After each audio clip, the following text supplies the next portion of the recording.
Ramagundam MLA Makkan Singh ఉన్నారు నాతో పాటు. కిషన్ రెడ్డి వ్యాఖ్యలను ఎట్లా చూస్తారన్న మీరు? అంటే రేవంత్ రెడ్డి గారు కేంద్రానికి లేఖ రాయట్లేదు కాళేశ్వరం విషయంలో, ఎందుకు చర్యలు తీసుకోవట్లేదు అనేది ముందుకు తీసుకొస్తున్నాడు. ఏం చెప్తారు దీని మీద? కిషన్ రెడ్డి గారు అలా మాట్లాడారంటే ఆయన దాని మీద కేవలం పొలిటికలే. మీ అందరూ తెలుసు, కిషన్ రెడ్డి గారితో రేవంత్ రెడ్డి గారు ఫోన్లో మాట్లాడినారు. రాష్ట్రం గురించి, రాష్ట్రానికి రావాల్సిన నిధుల గురించి, ప్రధానమంత్రిని కలవడానికి గురించి అని మాట్లాడినారని చెప్పి మీరు మీడియాలో చెప్పారు. వారు కూడా రిలీజ్ చేయడం కూడా చెప్పింది మాట్లాడే విషయం. ఆయన కావాలని మాట్లాడట్లేదు, నీళ్ళ గురించి మాట్లాడట్లేదు, దాని గురించి మాట్లాడాలంటే ఒక రాజకీయ దురుద్దేశం తప్ప ఇంకో విషయం కాదని నేను అనుకుంటాను. నేను ఏమంటున్నా అంటే కాళేశ్వరం మీద దర్యాప్తు జరుగుతుందా?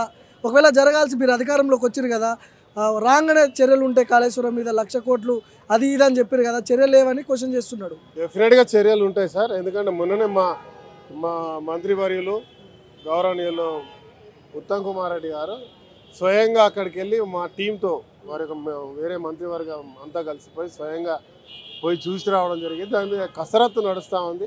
ఒక పద్ధతిగా, ప్రణాళికగా ఏదైనా కార్యక్రమం జరుగుతుంది. ప్రభుత్వం ఏర్పడి మొన్ననే అయింది, 15 రోజులు కూడా ఎవరి సిస్టమ్ సెట్ కాలే. అయినా కూడా పూర్తిగా డొల్లా చేసిపోయింది ఈ రాష్ట్రాన్ని. ఈ డొల్లా చేసిన రాష్ట్రంలో పరుగులు ఉరుకులతో ఉరుకుతూ ఉన్నారు. కాంగ్రెస్ పార్టీ తగ్గట్లేదు.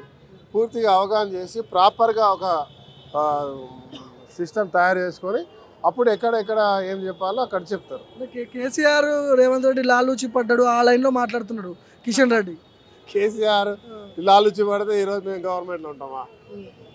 అవన్నీ చేత కాకుండా మాట్లాడేటువంటి మాటలు. సింగరేణి ఎన్నికలు ఎట్లా చూస్తారు? మీ మీ మీ మీ ప్రాంతంలో జరిగినాయి కదా సింగరేణి ఎన్నికలు, ఎట్లా చూస్తారు? బ్రహ్మాండంగా. టీపీసీ కేసు, టీఆర్ఎస్ అనేది తినిపించి తాపిచ్చి డబ్బులతోటి ఇన్ని రోజులు చేసినా కూడా మభ్యపట్టి మోసం చేస్తున్న దానికి మొన్న తీర్పే నిదర్శనం. మా ప్రాంతంలో రాజకీయ నాయకులు ఇన్వాల్వ్ లేకున్నా కూడా, ఎవరు పార్టిసిపేట్ చేయకున్నా విస్తృతంగా ఎట్లా గెలుచుకుంటూ వస్తారో చూసినాం. కొన్ని ఇవాళ ఓడిపోయిన ప్రాంతాల్లో కూడా తక్కువ ఓట్లతోటి 100, 200, 150 ఓట్లతోటి డిఫరెన్స్ వచ్చింది. కానీ ఓవరాల్గా ఐఎన్టీసీకి బాగా నంబర్ వచ్చింది. కాంగ్రెస్ పార్టీ అక్కడ మళ్ళా పాజిటివ్గా తీర్పులు ఇచ్చింది.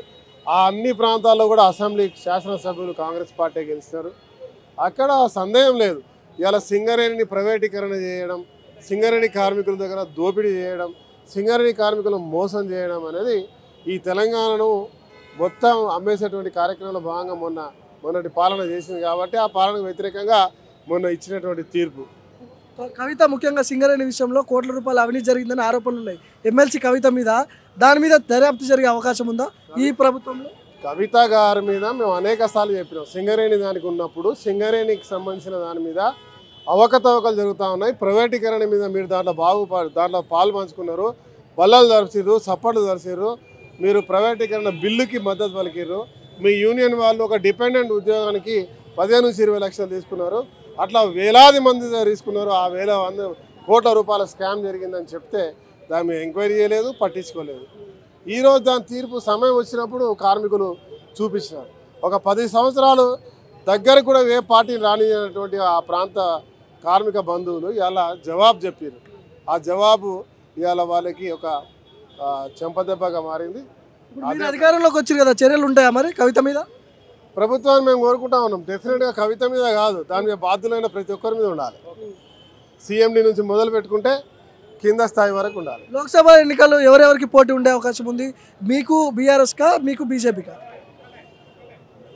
ఈరోజు పరిస్థితి అయితే మాకు బీఆర్ఎస్కే ఉంటుంది. బీజేపీ ఎక్కడ? బీజేపీ లేదేం లేదు.